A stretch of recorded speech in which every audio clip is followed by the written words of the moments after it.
नमस्ते फ्रेंड्स। आज मैं जो बात करने जा रही हूँ ना बहुत ज़्यादा बहुत ज़्यादा इमोशनल बातें हैं और बहुत ज़्यादा कड़वी सच्चाई है जो आप शायद नहीं समझ पा रहे होंगे। और मैंने भी जब पढ़ना सीखा ना तब से ये सारा चीज़ समझना सीखा। पहले मुझे भी नॉलेज नहीं था। इंसान के पास कोई स्किल्स होता नहीं है। वो समझो कि वो पढ़ता है, सीखता है तभी होता है।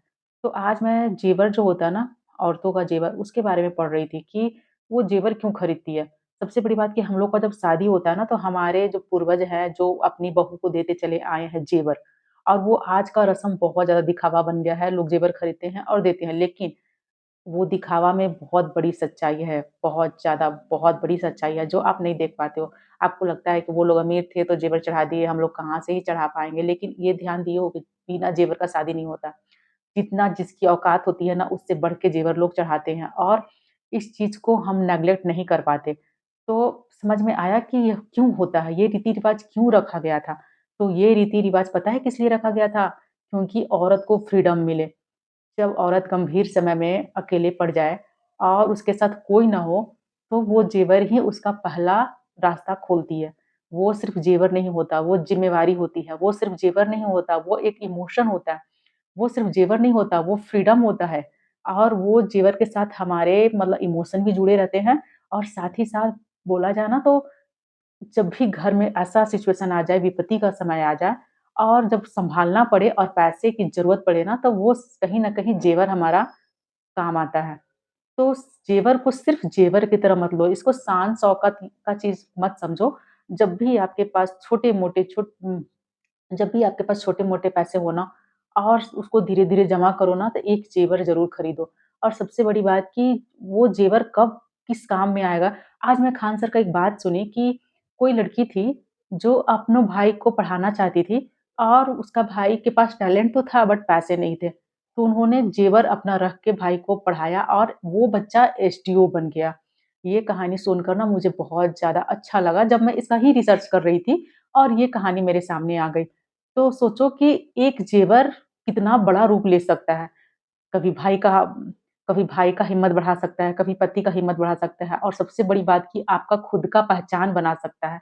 तो ये जेवर को छोटा रूप में ना लो और ये जेवर आपके जीवन का बहुत बड़ा रूप लेकर आएगा। अगर आप सोचते हो ना कि ये जेवर बस पहनने हैं और खोल के रख देने हैं, शौक का है। बहुत लोग सोचते हैं कि कोई और पहन रहा है तो वो दिखावा कर रही है, नहीं। आप उसका फ्रीडम समझो, आप उसको समझो कि वो जेवर है बहुत काम में आने वाली है लाइफ में। और मैं तो कहती हूँ कि जब जेवर खरीदो तो किस-किस बात का ध्यान रखना चाहिए वो भी बताती हूँ। जब आप जेवर खरीदते हो तो बहुत सारा जीएसटी चार्ज लगता है। आप पहनने भर जेवर अगर आप रख लिए हो ना, तो आप सोचो कि आप जो जेवर जो खरीदना है ना वो शान-शौकत का नहीं, क्योंकि हर जो जेवर खरीदते हो उसमें जीएसटी नंबर लग जाता है। और जीएसटी नंबर लगने से ना होता क्या है ना कि उसका चार्ज बढ़ते जाता है। लग्ज़री में ऐसे भी बहुत ज़्यादा बढ़ते जा रहा है चार्ज। तो आप कैसे खरीदोगे कि कम चार्ज लगे और वो आपको रख पाए अपने पास और जब भी विपत्ति का समय आए तो आपको ज़रूरत के समय काम आ जाए। तो मैं तो कहूँगी ना कि आप डिजिटल गोल्ड खरीदो। डिजिटल गोल्ड कैसे खरीदते हैं, ये सारी जानकारियाँ आपको मिल जाएगी यूट्यूब पे। और डिजिटल गोल्ड खरीदने से ये फ़ायदा होगा ना कि आपका जीएसटी चार्ज जो होता है ना, वो नहीं लगेगा और लगेगा भी तो बहुत मिनिमम लगेगा, क्योंकि उसमें जो बनाने का चार्ज होता है ना, मेकिंग चार्ज, वो नहीं लगेगा। तो इस तरीके से भी आप खरीद सकते हो धीरे-धीरे पैसे जमा करके। और जो सिचुएशन होता है ना इंसान का, आप सोचोगे तो कभी नहीं हो पाएगा। कहने का मतलब है ना कि आप छोटा-छोटा खर्च बचाना चाहोगे ना तभी बचेगा। पता है, मैं सप्ताह का 200 बचाती हूँ। हर सप्ताह में 200 बचाती हूँ और वो महीने में हो जाते हैं ₹800। और ₹800 सोचो, ₹200 सप्ताह का हो गया और ₹800 महीने का हो गया। तो पूरे साल का हो जाता है ₹10,000। और वो हम लोग कैसे चलाते हैं पता है? वो हम लोग चलाते हैं, एक ग्रुप है, जिसको जब जैसा ज़रूरत पड़ता है तो वो 2% पे अपना पैसा उठाती है और उसको यूज़ करती है। और 2% बहुत बड़ा अमाउंट नहीं होता है, मतलब 10,000 का ₹200, ठीक है ना?